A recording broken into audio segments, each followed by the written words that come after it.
still is a cultured uh, combination of your body and a weak virus, maliit, instead of in attacking 50 sila, you're only given 5, 10, maybe. I'm not a medical person. Pero it will alert your body system, ang iyong defense mechanism, immune. Atakihin niya yan, makilala niya. So, pag makilala niya, ang katawan natin mag-produce over time ng anti-viral COVID. Yun ang ano natin. Ibig sabihin sa ating katawan lang rin manggaling ang answer. Actually, it is of no cost to anybody. But for a reason that it's a science and it has to be developed, there's a great expense involved. I would like to thank Russia, President Putin, and China, President Xi Jinping, for offering to provide us with the vaccine as soon as it is possible for distribution to the public. I cannot overemphasize my debt of gratitude. But remember that this is not for free. For after all, they did not develop the vaccine without great expense, and also the human effort involved. Bibilihin natin yan. Kaya lang kung mahal, if it is quite expensive, then I will ask my friend President Putin and President Xi Jinping to give us a credit, parang utang, a credit line, but we will pay not in one payment but by installments. Basta ang sinasabi ko, magbayad tayo. Hindi ito libre. At I would always tell them that we are willing, and if we are short of money by this time, because all of the economy of the world, individual countries have fallen flat. Lahat ngayon nagkakaroon ng economic hemorrhage. It is uncontrollable because people cannot really work, they cannot be productive, and so you have a problem at hand. Sa Singapore, ganun rin. Ang sabi ninyo na pumunta ako, look, let me be very frank. If I want to go to Singapore, I will go to Singapore. If it is a private undertaking, or if I want to attend the burial of a friend, or to pay a visit sa wake, I will go there, fly in, fly out. But alam mo, kung gusto kong umalis, alis ako. I do not have to keep it a secret, because I will not be using at any government funds. Hindi ko ugali yan. And there has been no trip so far that I have undertaken outside of the Philippines using government funds. If at all I go out, it's official, and it is just right that wala naman akong pera pangbayad ng the entourage that goes with me. Hindi ko ito, bakit ko taguin? Hindi naman ako gaya ng ibang salbahis na magamit ng pera ninyo. At bakit isekreto ko? I am under no obligation to travel in secret and not telling the Republic at all. I am a citizen of this country. The right to travel is guaranteed. Kung guaranteed sa inyo, di guaranteed yan sa akin. And I do not have to hide it. I said, I would not be stupid to use government funds. Malalaman ng tao yan. So stop this nonsense about me going to Singapore. I said, if at all. Kung gusto ko pupunta ako. Wala kayong pakialam kung gusto kong pumunta.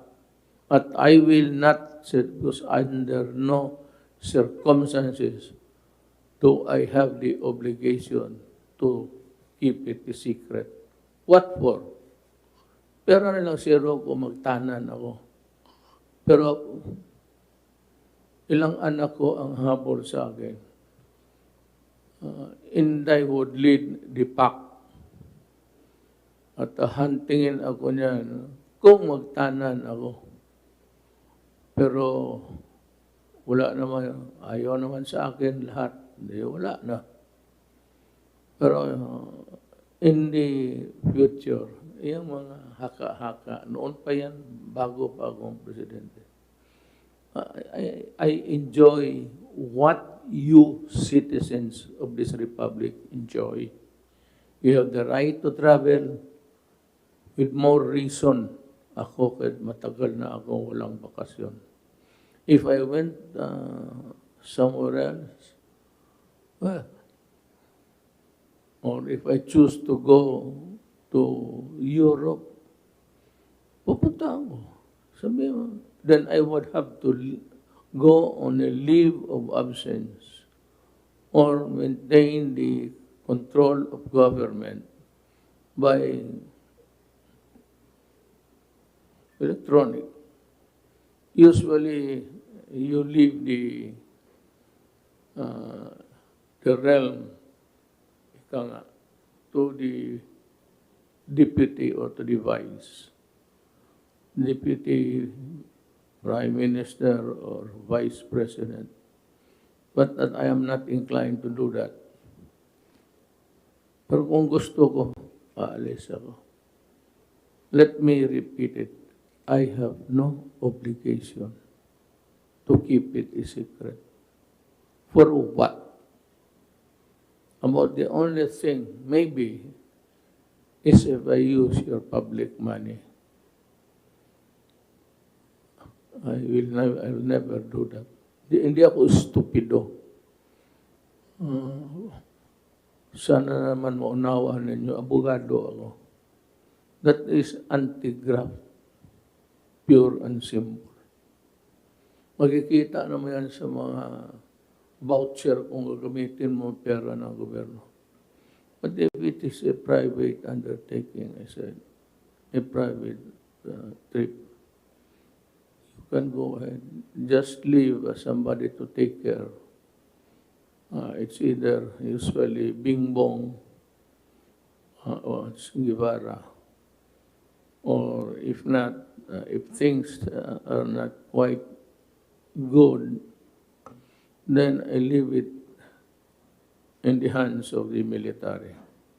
Probably it would be the Secretary of Defense. Kung medyo topsy-turvy ang bayan, and I have to leave. But otherwise, ang isang leader would always stay where the crisis is. Hindi ka dapat maglagalag kung may problema ang bayan. Napakababa naman ang tingin ninyo sa akin kung gano'n. Well, be that as it may, hindi po ako gano'n. just to disabuse your mind. Thank you for listening. Uh, we go now into, I think the first things that we should do is to call on, because you have been the spokesman all along and making the announcement. I'm referring Yes, sir. to Secretary Roque. Anong classification and what are the things that are allowed in a modified, and what are the things that are allowed yung wala na, yung talagang all the rest of the Philippines. Gusto malaman ng tao anong kategorya na tayo at ano ang magawa namin at ano ang hindi namin magawa. I'd like to ask Secretary Roque to... Magandang umaga, Mayor. Magandang gabi pala po, Mayor, at magandang gabi, Pilipinas. No? Ang naging rekomendasyon po ng inyong IATF, na-anunsyo ko na po yung mga classification ng mga iba't ibang lugar sa Pilipinas, maliban po sa NCR, sa Bulacan, Cavite, Laguna, at Rizal. No? Itong mga areas pong ito ay nasa modified ECQ. Ang rekomendasyon po ay ilagay na ang NCR, Bulacan, Cavite, Laguna, Rizal sa GCQ or General Community Quarantine. Ito po ay mas maluwag, mas marami pong industriyang bukas, pwede po ang dine-in sa mga restaurants, pwede po na magkaroon ng religious services pero hanggang 30% lang po. Halos lahat po ng industriya ay magbubukas. Bukod na lang po doon sa marami nagtitipon-tipon, yung mga entertainment at yung mga amusement para po sa bata. No? Pero itong decision po ay meron pong mga kondisyon din na isinama ang inyong IATF, lalong-lalo na po sa Metro Manila. No? At ito nga po ay kinakailangan, buksan po natin ang ekonomiya, sabay po yung tinatawag nating refresh. Yung i-refresh po natin yung mga responses natin sa COVID. Kasama na nga po dyan yung mas mainting na testing at nagsisimula na po yung pilot natin para sa food testing kung saan may expand po natin o mas marami po pwedeng matest sa isang test kit. Magkakaroon po tayo ng yung house-to-house na paghahanap po sa mga symptomatics na nagkaroon po tayo ng pilot nung 2 linggo po na tayo po ay naka-MECQ. Ang tawag po natin yung project code, tutuloy pa rin po natin yan. I-swab po natin yung mga merong simptomas at ihihiwalay po natin yung mga positibo.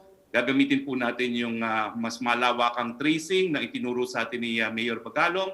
1:15 po ang magiging tracing natin. At syempre po, gumagawa po tayo ng mas marami pang mga facilities para mas marami po yung mga hospital natin at kakayahan ng gamutin na magkakasakit ng COVID.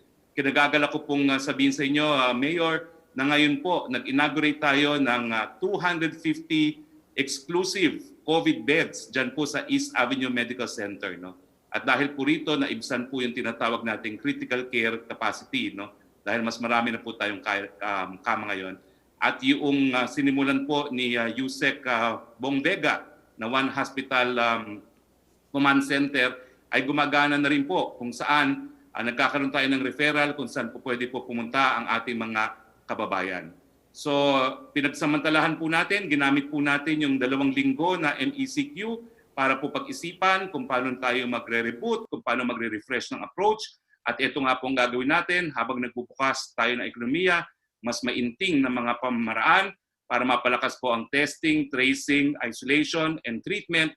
At syempre po, ang palaging pagpapaalala sa lahat, kinakailangan pagsuot ng maskara, kinakailangan po social distancing, kinakailangan po ang paghuhugas ng kamay at face shields kung papasok po sa trabaho at sasakay sa pampublikong mga sasakyan. Maraming salamat, Mr. Mayor. So, napalawak, ulitin ko lang ha, hindi ang General Community Quarantine, NCR, Bulacan, Cavite, Laguna, Rizal, Nueva Ecija, Batangas, Quezon, Iloilo City, Cebu City, Lapu-Lapu City, Mandawi City, Talisay City, and the municipalities of Mengalilia, Consolacion. For the rest of the Philippines, modified general community quarantine. So, I said, just be careful, follow the safeguards. Itong nakalimutan ko, we want to ensure the safety of our people, you know. However, some sectors in our economy, especially the MSMEs, are barely surviving. Yung maliliit na negosyo lang, katamtaman. So, katamtaman, ibig sabihin, I don't know if it's the right word, na pabalik lang sa negosyo, may konting pera, barely surviving. Ika nga, parang kakalabas lang sa tubig hanggang ilong. Let me clarify. Ang RT-PCR, repeat, RT-PCR, or antibody-based tests is not recommended or required for asymptomatic employees returning to work. Hindi kailangan. However, merong caveat. May warning. However, the following priority workers in the sectors may undergo. Pero akin, na lang. Ang hospital pati sa tourism sectors. Isa yan. Manufacturing companies and public service providers in economic zones located within special concern areas and those of highest COVID-19 cases. Dalawa ito, hindi nila hinati. Ang una, yung service providers ng mga special, Clark, Subic, and special place where the workers are exposed to COVID-19. They are required because also of the product, the integrity of the product is assured that it is COVID-free or at least sanitized, nalinis, nahugasan. Pangatlo is the frontline and economic priority workers in high priority sectors in public and private. Hindi ko maintindihan itong high priority kung sino tayo. Ako, unahin muna natin yung tao. Mawala tayo, nandiyan pa ang Pilipinas. Pero mawala ang tao, wala na ang Pilipinas. So, unahin natin yung tao. Have high interaction with exposure in public. Ito yung those who live or work in special concern areas. It could be private or public establishment or area. But the employers, yung mga amo, are highly encouraged to send their employees for testing at no cost to the employees. Now, before I end, kayong mga Pilipino, every day, you see drug cases either busted, arrested, killed, at running into millions ang amount. Makita ninyo sa inyong television. Napakatorpe naman itong human rights pag hindi kayo ano ang ninyo? Magbagbilan lang ng patay? putang ina din, maglipat kayo ng trabaho. Huwag sa human rights. Punerarya. Kung yan lang man ang trabaho ninyo. What about the social problem? The serious and grave problems of drug addiction in this country. What are you doing about it? At least merong kayong, your advocacy. It does not begin and end in the life of a criminal. Naloko ba kayo? It should be something like you also do a campaign all around the Philippines warning the citizens about being killed, about being slaughtered if they do drugs. Yan ang tama magawa ninyo. Then, if they are killed despite or in spite of your educating them, then you can always investigate and file cases. Pero itong mga durugista, and most of them are really not from the Philippines, I cannot say, hindi ko ma-pinpoint. Sometimes it comes from China, Malaysia, sometimes dito ginawa, minsan, basta ang akin, isyabu, is isyabu, is isyabu. I do not, hindi ako nag-ano kung saan galing. It's a crime in Malaysia, lalo na sa China, it's a death penalty. Malaysia is a death penalty. Indonesia meets out a death penalty. Tayo lang ang Pilipinas maarte. Kung ano lang talaga, come to think of it, if it's really effective, if prayers do, if the shouting inside the church, the pulpit, everywhere, kung nakakatulong, bakit po hanggang ngayon nagbabaha na droga? At ano ang gawain natin doon sa namatay? Yung mga bata na tinusok ng kahoy galing puwit hanggang bunganga. Yan ang mas gusto ninyo yan kaysa itong mga animal na to. Na sabi mo, pinapatay ko. Sinabi ko, if you destroy my country, I will kill you. I never said, if you destroy my country, I will order the military or the police to kill you. You must be, don't impose a lie. Sabi ko, I will kill you if you destroy my country. And I will really do it. Malas mo lang kumatimingan. Kung nandyan ako, sabihin ko sa mga police, umalis kayo dyan. Hayaan mo ako dito sa putang inan to.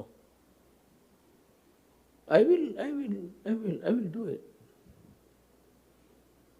Have I done it? How many times? Secret. Bakit ko sabihin sa inyo yan? So I'm just warning that drug really destroys the spirit of a nation.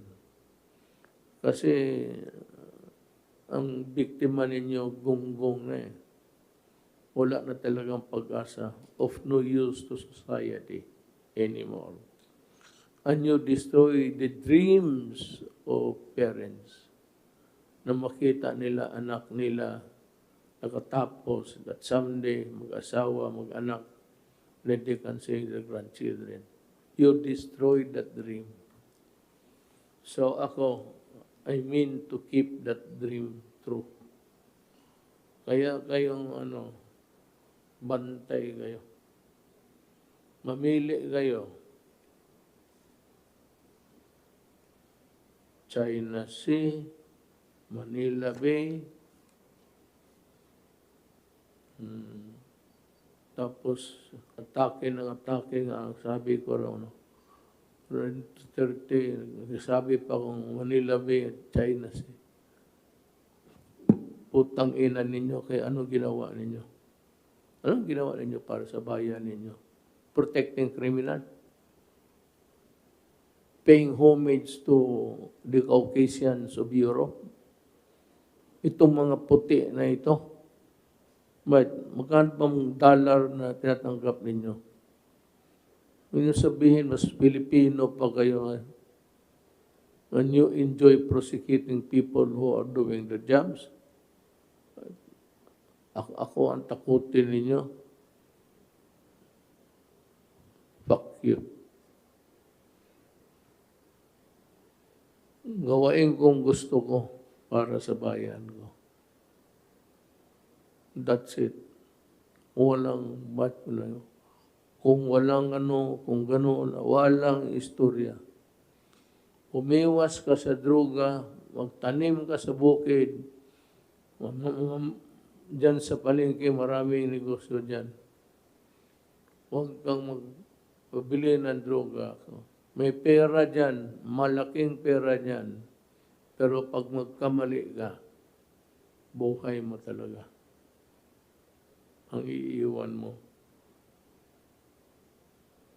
So, I have said my piece on the night.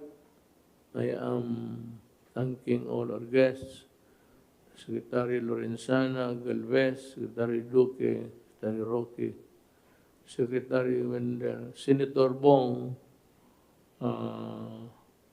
Ito yung naghihintay ng issue. And he will be the one to do the... alam niya, may trabaho siya sa Senate. He can always use the forum sa Senate to expose wrongdoings and expose criminality. Maraming salamat po.